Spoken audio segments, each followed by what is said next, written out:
आज का क्वेश्चन है symmetric tree. Given a binary tree, check whether it is symmetric और not, that is whether the binary tree is a mirror image of itself और not. Simple question है। एक binary tree given है, binary tree का जो root node है वो given होगा।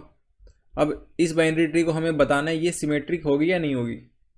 और सिमेट्रिक का सिंपल मतलब होता है कि जो मिरर इमेज निकालते हैं अगर इस बाइनरी ट्री का, तो जो मिरर इमेज आती है वो और जो एक्चुअल बाइनरी ट्री है वो दोनों सेम होने चाहिए। उस वाले केस में जो भी बाइनरी ट्री होगी हम उसको सिमेट्रिक बोलेंगे।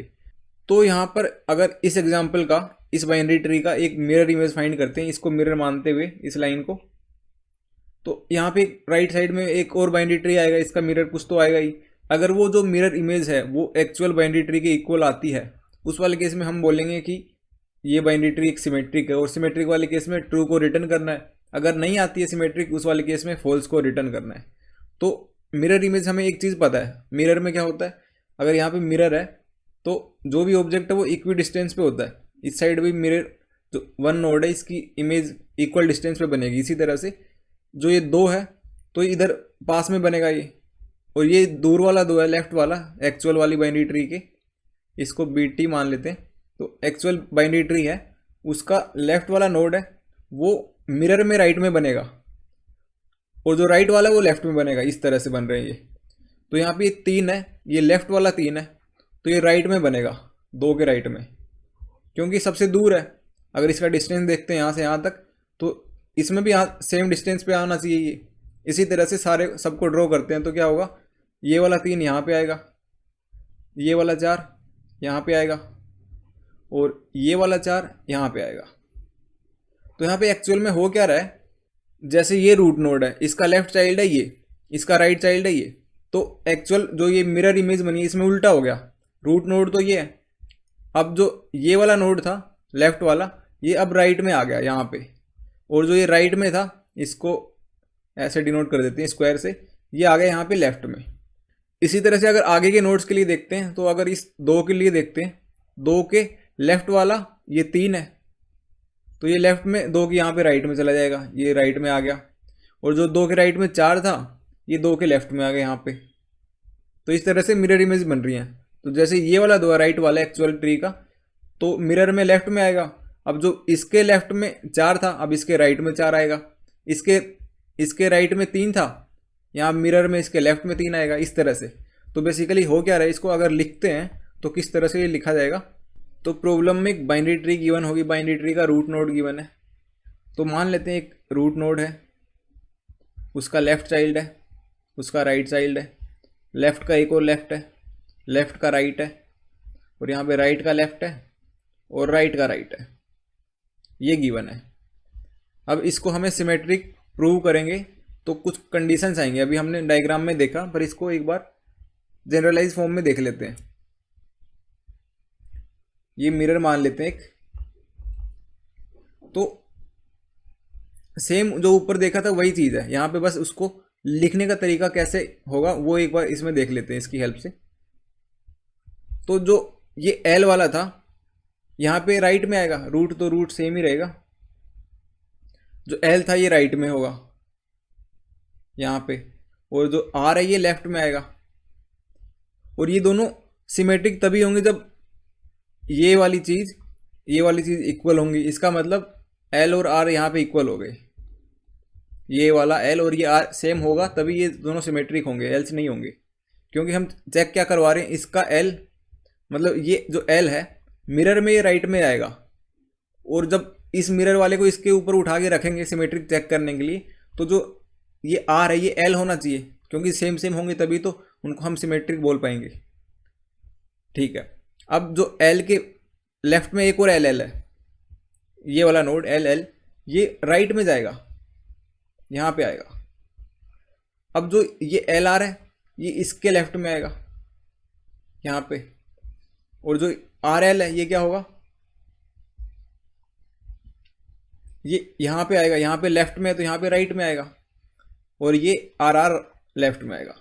यहाँ से एक चीज़ देखना, जो लीफ नोड है इनमें देखना, यहाँ पे एक कंडीशन मिलेगी हमें कि RR और जो LL है, अगर ये दोनों इक्वल होंगे, LL इक्वल टू RR, तभी तो ये सिमेट्रिक हो पाएंगे, क्योंकि हम क्या बोलना चाह रहे हैं कि जो एक्चुअल ये वाले लेफ्ट में जो है वो एक्चुअल बाइनरी ट्री है, और जो ये राइट में है यहाँ पे ये मिरर ऑफ एक्चुअल।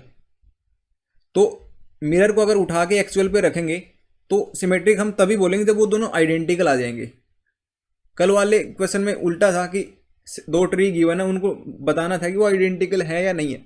यहाँ पे थोड़ा सा ट्विस्ट है, थोड़ा सा क्या है कि मिरर इमेज आइडेंटिकल है या नहीं है। अगर मिरर इमेज आइडेंटिकल होंगी तो वो सिमेट्रिक होगा। तो जब इसको उठा के इस पूरे ट्री को ऐसे उठा के इसके यहाँ ऊपर रखेंगे तो ये आर आर एल एल के इक्वल होना चाहिए, एक चीज़ तो ये होगी।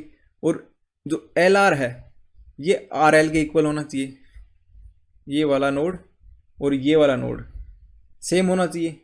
तो यहाँ पे एल आर इक्वल होना चाहिए आर एल के, तभी ये सिमेट्रिक होगा।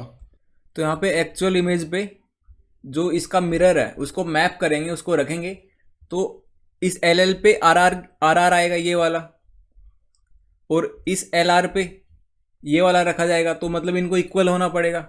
इसी तरह से इसको इसके इक्वल होना पड़ेगा और आर आर को एल एल के इक्वल होना पड़ेगा, ये चीज़ है।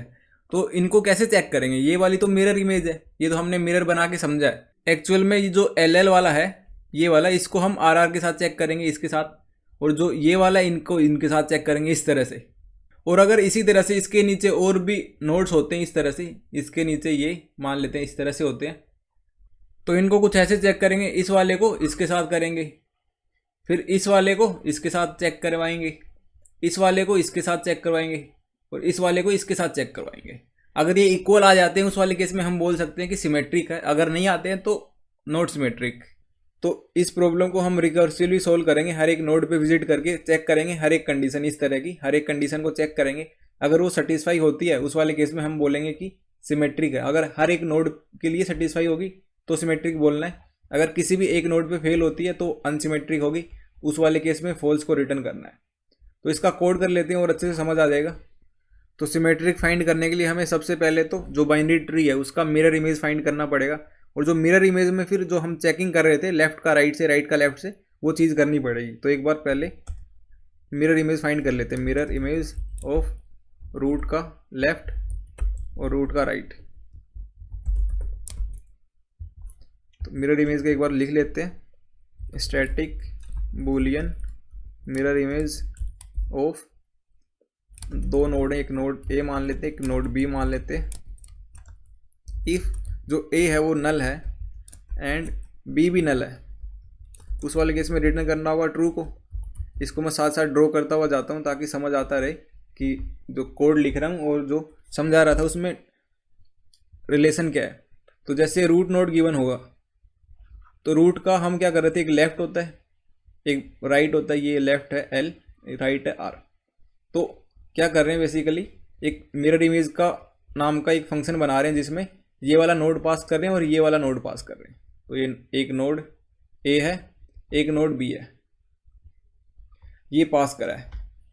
अभी अगर ये दोनों नल होते हैं उस वाले केस में हम बोल सकते हैं कि अब रूट का मिरर तो रूट होगा ही, अब जो डेटा है वो तो चेंज होगा ही नहीं। अगर ये दोनों नल हैं तो रिटर्न करना होगा ट्रू को। अगर इनमें से एक नल है और दूसरा नल नहीं है तो रिटर्न करना होगा फॉल्स को। तो इसको ऐसे लिखेंगे, अगर एक नल है इस बीच में और आएगा एंड दूसरा भी और दूसरा नल है तो रिटर्न करना होगा फॉल्स को। अब यहाँ पे कंडीशन जो आ रही है रिटर्न मिरर इमेज, हम रिकर्सिवली कॉल कर रहे हैं।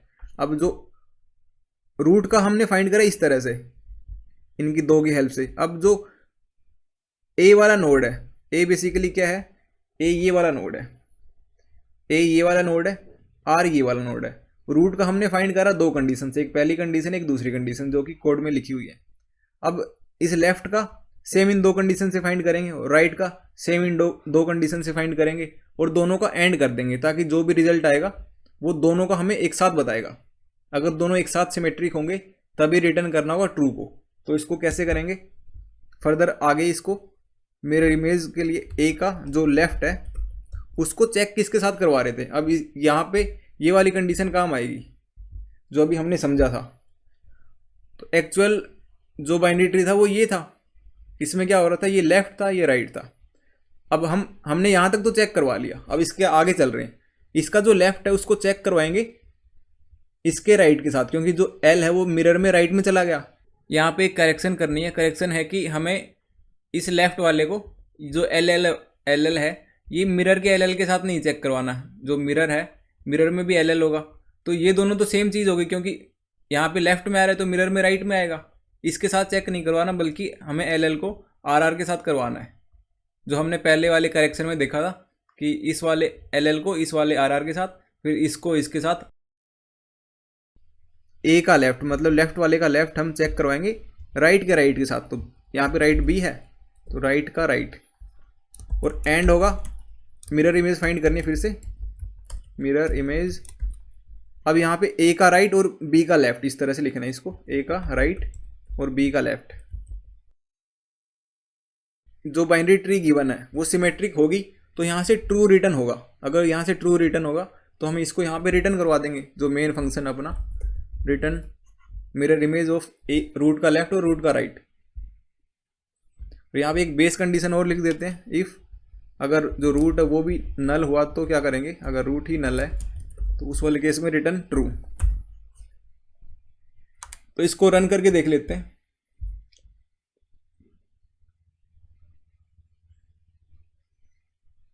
ठीक आ रहा है, सबमिट।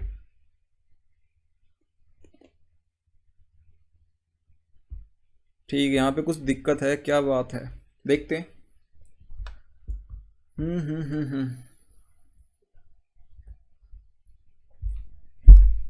यहाँ पे दिक्कत क्या हो सकती है। हाँ, एक कंडीशन नहीं लिखी, एक और कंडीशन आएगी कि अगर इफ जो की है हमने वो चेक नहीं करी, अभी तक हमने सिर्फ नल चेक करा है। बेसिकली जो आखिरी वाली कंडीशन क्या थी कि जो ये वाला नोड है ये इसके इक्वल होना चाहिए। तो इक्वल क्या होगी, जो डेटा होगी वही तो इक्वल करवा रहे हैं हम, उसी को तो चेक करेंगे। तो वो वाली कंडीशन लिखी नहीं है। इफ़ ए की जो डेटा है अगर वो इक्वल है बी की डेटा के साथ, अगर नॉट इक्वल है बी की डेटा के साथ तो रिटर्न होगा फॉल्स। तो ये वाली कंडीशन मिसिंग थी। अब देखते हैं सबमिट करके।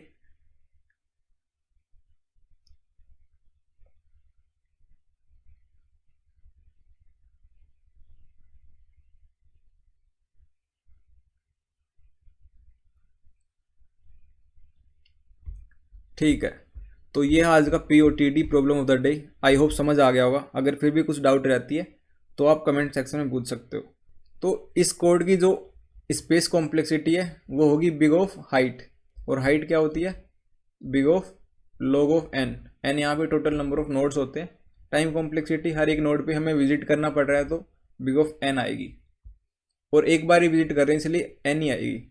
तो इसकी स्पेस कॉम्प्लेक्सिटी और टाइम कैसे आ रहा है ये एक बार देख लेते हैं। हमें रूट नोड गिवन होता है, तो इस कोड में क्या कर रहे हैं, सबसे पहले तो ये चेक करा, फिर इस फंक्शन को कॉल कर रहे हैं मिरर इमेज। इसमें दो रूट का लेफ्ट और रूट का राइट पास कर रहे हैं।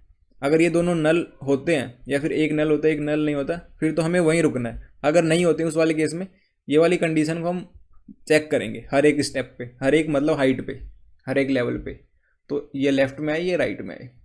अभी इन दोनों को चेक करेगा, अगर ये दोनों इक्वल हैं तो ही आगे चलेगा। मान लेते हैं इक्वल है, वर्स्ट केस में हमें जो स्पेस है वो टाइम है वो फाइंड करना है। तो अगर इक्वल है तो इसके लेफ्ट में आएगा, मतलब इस वाले फंक्शन को फिर से कॉल करेगा। इसमें क्या पास करवा रहे हैं, जो लेफ्ट वाला है उसका लेफ्ट और राइट वाले का राइट, ये वाला और ये वाला।